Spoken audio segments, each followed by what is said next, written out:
En esta entrevista con Eric hemos hablado de muchas cuestiones, hemos empezado preguntándole sobre estos ataques de la SEC a la industria cripto, también si estaban motivados de alguna forma, precisamente por lo último que hemos comentado, esta FedNow que se va a lanzar el 1 de julio, esta plataforma que va a ser una especie de banco de pruebas para las CBDCs, para las monedas de los bancos centrales. También le hemos preguntado sobre estos ataques de la SEC, cómo pueden perjudicar a la posición de Estados Unidos, si puede de alguna forma beneficiar a China o a Rusia, que poco a poco le van comiendo la tostada, le van cogiendo terreno a Estados Unidos. Y además le hemos preguntado por Gary Gensler, no por el hashtag de Twitter, sino porque ha habido ya dos republicanos que han presentado en el Congreso pues de alguna forma la dimisión de Gary Gensler. Quieren que el presidente de la Comisión de Bolsa y Valores de Estados Unidos dimita, precisamente porque no está cumpliendo con su principal cometido, su principal objetivo, que no es otro que el de proteger a los inversores. Todo esto y mucho más hemos resumido, hemos analizado aquí con uno de los mejores expertos de la industria. Ha sido un auténtico placer y vamos a seguir en ello de la mano de uno de los mejores analistas. Ya tenemos con nosotros a Eric Schiffer,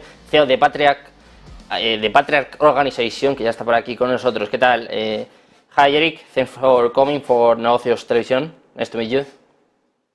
Nice to be here. Thank you. Hi Eric, I want to start this interview talking about the SEC attacks on the crypto industry. What do you think about them?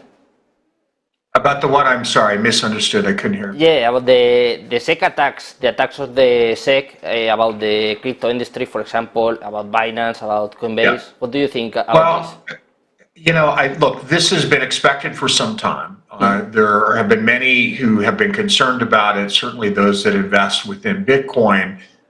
Many of the players that have been trying to come up with a structural regulatory framework that would allow the government to feel comfortable with some of the concerning issues relative to Bitcoin. It has been perceived by the industry to be largely tried, but not fully embraced by the government. And so this was viewed in a concerning light, and certainly affected the valuation of Bitcoin and certainly Ethereum for the short term. And then you have one of the largest organizations that transacts and acts as a conduit that also has been hit. And all of this affects sort of the second layer of investors and those that view Bitcoin as a prospective long-term investment, and it shakes their confidence. And so what you're seeing is a fallout from that. But ultimately, I think that these were the biggest shots that you can take. I mean, they've gone after the largest player, and so you're likely now to see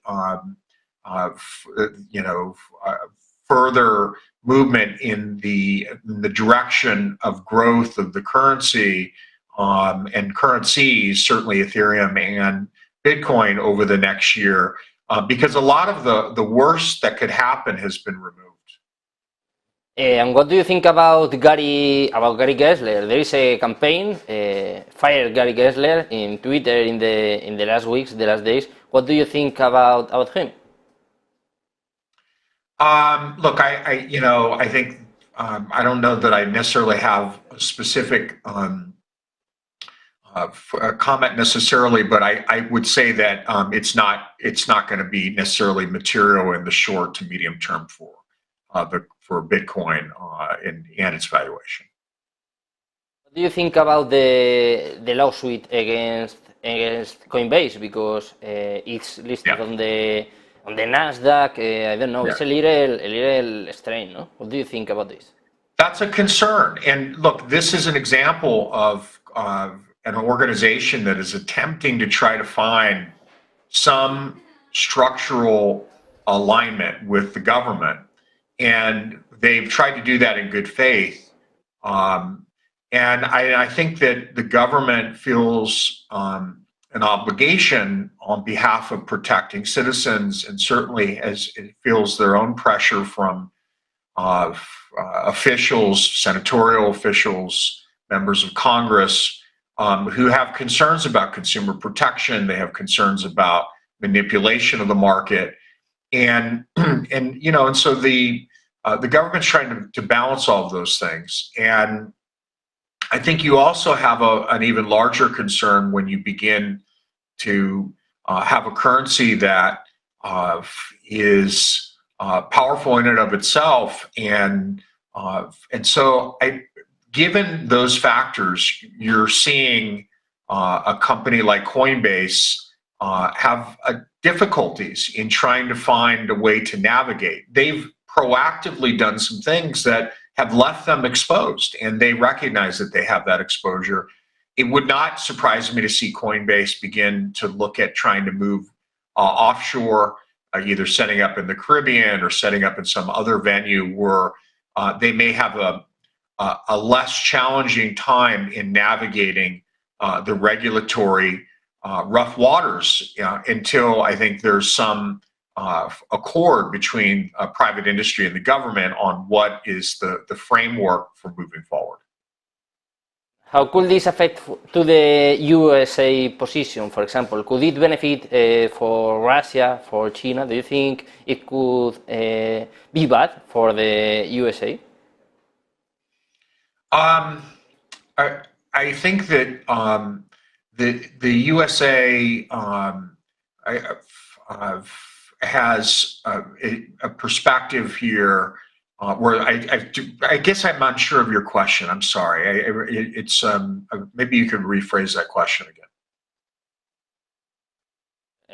We'll see what happens with this, and I want to ask you the last question, Eric. I want to ask you about the FedNow. It's being launched in 1st of July. What do you think about this? And this movement of the SEC, do you think it has something to see? Do you think it's more or less related to this launch in the 1st of July of FedNow? What do you think about this platform? I'm not.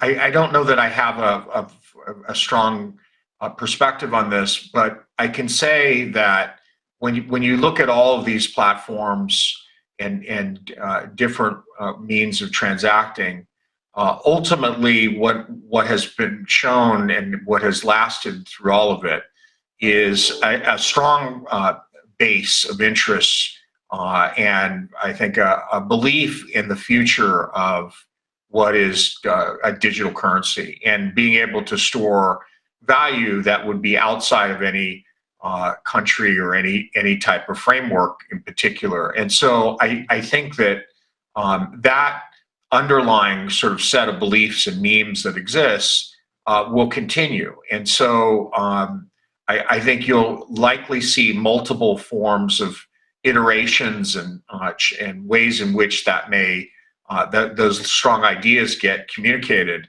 but it's not going away. And I think that